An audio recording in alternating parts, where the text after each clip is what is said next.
What's up, y'all? It's Girl Talk Tuesday, and I am your host, Princess Dominant. So, today I am actually on the way to the gym and giving y'all the girl talk because I was gonna wait until I stop, but then I'm like, you know what? I feel like I'll be having my best thoughts on the road.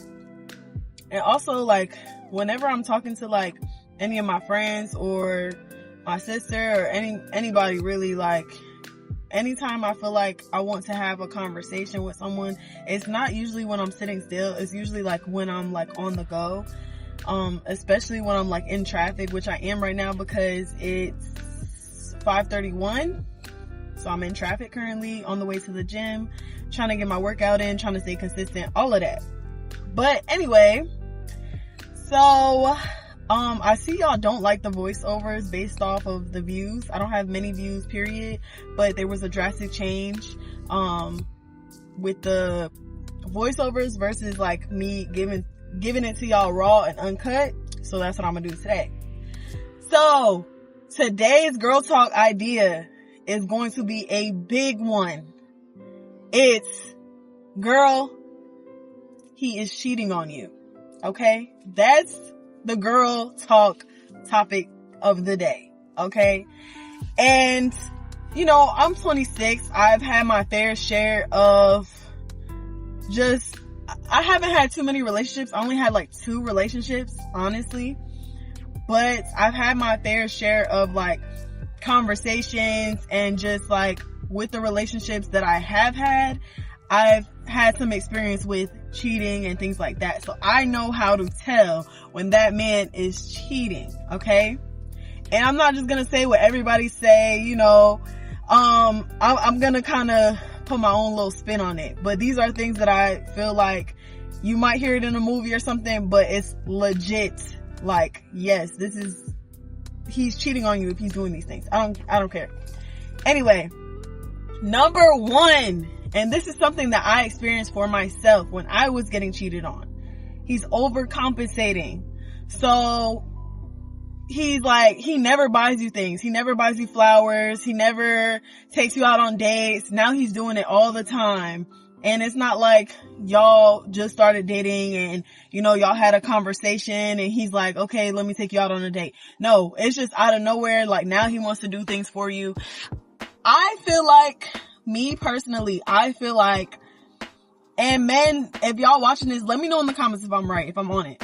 But I feel when a man is cheating on you and he knows you do not deserve that, I feel he kind of feels bad in a way, especially if he's doing things for another girl. So I feel he tries to make it up by doing things for you as well that probably he never did before.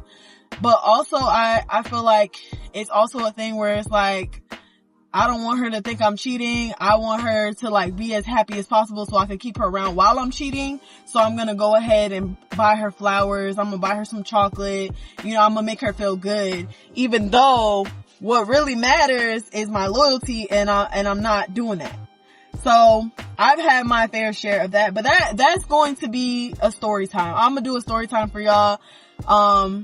Just my memory is really bad, so I got to figure out what stories I actually do remember that I could tell y'all, and also what I can put on YouTube right now, because I'm really small right now, so a lot of my friends and family watch my YouTube, and I don't have time for them to be girl, what? Because some of the stuff that I would say on here, they probably don't even know. So yeah.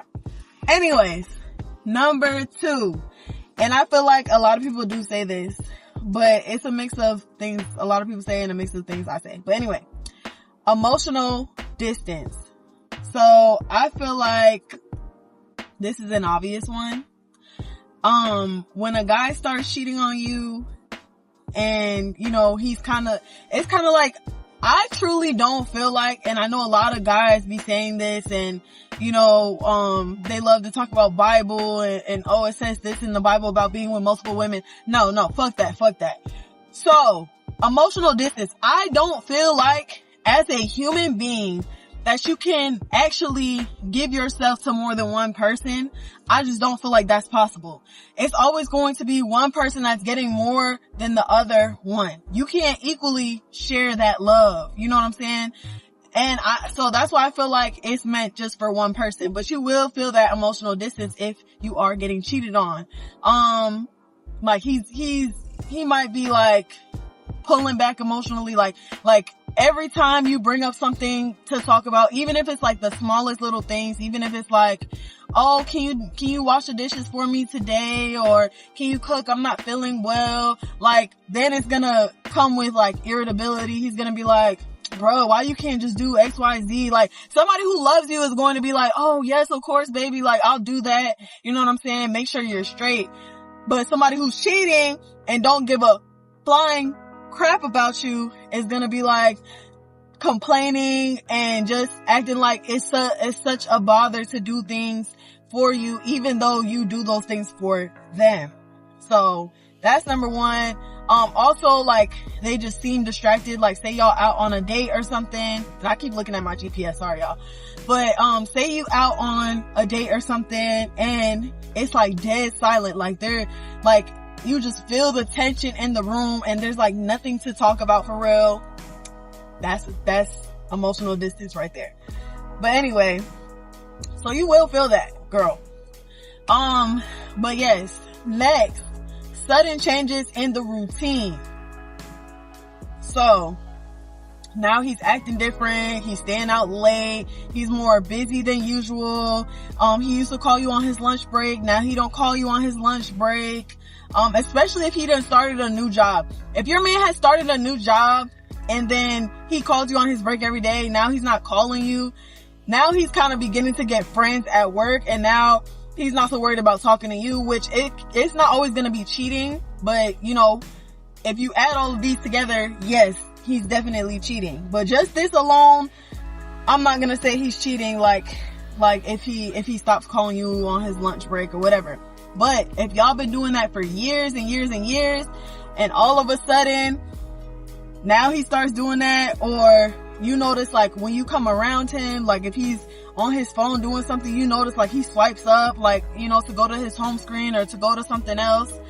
Yes, most definitely, most definitely cheating. Also, like, me personally, I don't mess with guys that don't wear cologne and don't, you know, take care of themselves. But if you notice that he never used to do that and all of a sudden he wants to do those things, you know, and like y'all haven't had a conversation where it's like, oh, I want to do better, I want to do this about my hygiene. It's just like sudden.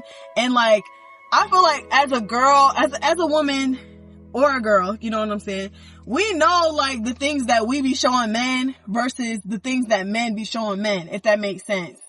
Like, it's certain like brands and things like that like we know about, but the men don't really know about. But now, like, it's like you're shopping at this store, or you're using like this type of language. Like, it's like a lot of little changes that I can go into that will kind of signal to you that he's cheating. He got someone that is influencing him, you know, things like that. So yeah. But anyway, next, changes in intimacy. So I feel like when I say that, y'all are probably thinking of the one thing like, oh, he's denying you, like he don't want to have sex with you, whatever. Yes, that can be one way, but there's also the other side to it, where now he wants to do all of these new things that he's never done before. Like, I feel like who's showing you this? Like, put your leg behind your head. You ain't never had me put my leg behind my head. Now you want to do, you know, twists and turns and spin me around and pick me up. You know, you want to do all these things, or just like a change in the way he kisses you and things like that. And the last one that I'm about to say, you have to have this before anything. This is what sets it off, but I'm not going to say it yet, but it has to go with that. But anyways, yeah, like, he's just doing all of these things that y'all never did before. He's wanting to try new positions, and y'all never been the type to do that. Like, y'all always been on routine. And yes, you can get bored, and yes, you can want to switch it up. I'm not saying that you can't, but usually like at least in my relationships that I have had or other people's relationships, it's usually a conversation where it's like, oh, let's watch some porn together, or you know what I'm saying, let's like you get a book or you get like a game and y'all try new positions. Now you are incorporating that into your routine. But if it's just like all of a sudden, like just switching it up, like you want me to do a handstand and you know what I'm saying, like, and just asking you to do like mad extra shit. Yes, sis, you are being cheated on. The last one, the biggest one, especially as a woman, and I'm not saying men do not have this. Men have this as well, but I'm speaking to my ladies, okay? Ladies, if you have what did LMA say? If you have a gut feeling, he is cheating. And I'm talking about without any influence, without any of your friends saying anything to you. You have this feeling like things have changed, his behavior has changed, you feel like that emotional distance, like all of these things, like you don't even have to pay attention, like it'll just be there in your gut and you're like, why do I feel like this every time he leaves the house? That is cheating, bro. He's cheating. So yes, I feel like a lot of these can probably go with a woman as well, like to see like if a woman is cheating, but I do feel like we do different things. Even though it's Girl Talk Tuesday, I don't know, should I let the guys know like what we do if we're going to cheat or whatever? Like, I don't know, should I let them know? Let me know in the comments below. But anyways, yes, that's all I wanted to say, y'all. I feel like I've had my fair share with each and every single one of these, especially the gut feeling. The gut feeling always comes first. Then I start paying attention to other things and I start checking off little boxes. And I'd be like, okay, you're cheating. One thing that I've always been told, by my mom, my grandma, my sister, my brother, my mother, everybody, believe them the first time. People are who they are. They're not going to change until they want to change. Don't be that girl that sits around and waits for somebody to change. Oh, he gave me a quarter yesterday, so I'm gonna just stay. Like, don't be that girl. Please don't be that girl. Don't waste your years on somebody who is just not worth it. Like, please. And when you want to go and be in a relationship, make sure that is the right person. Just like how guys want to sit here and analyze and say what a wife should be and all this and that, you need to have your little list of what your husband should be, what your boyfriend should be, what should they look like, how do their actions look, how do they respond to certain things. You should already know that, so that when you go into it, it's just like when you're going to buy a car. When you're going to buy a car, and I know this from experience as well because I did this the wrong way. Now I know how to do the shit. When you're going to buy a car, you don't go in and be like, oh, just show me whatever car, I'm gonna see if I want it. No, you go in already knowing an idea of like what kind of car you want, what's the price range, etc., etc. So you got to do the same thing when you're shopping for a man, or when a man comes up to you. We don't really shop for men. They come to us, but when they come to us, we need to let them audition, okay? And don't tell a man what you want. That's also something that I've made a mistake doing, is telling a man everything that I want. Oh, I want you to do this for me, I want you to do that for me. They'll do it for a certain amount of time, but then they'll stop because that wasn't really them. They were just doing that to get you. And now that they have you, they're not doing that shit no more. So see who they are, believe them the first time, and then analyze, see if that's who you want to be with, if that's what you would want to deal with. You know what I'm saying? Make a list if you have to of pros and cons, and figure it out from there. But anyways, we already at 15 minutes. I don't know if this video gonna be 15 minutes, but my little timer's at 15 minutes. My battery is low and I gotta go in this gym and get this workout. So I hope y'all enjoyed this Girl Talk Tuesday. Let me know what y'all want for the next topic, because I'm so tired of coming up with these topics on my own. I need y'all to give me something to talk about, okay? But anyways, I will see y'all next Tuesday.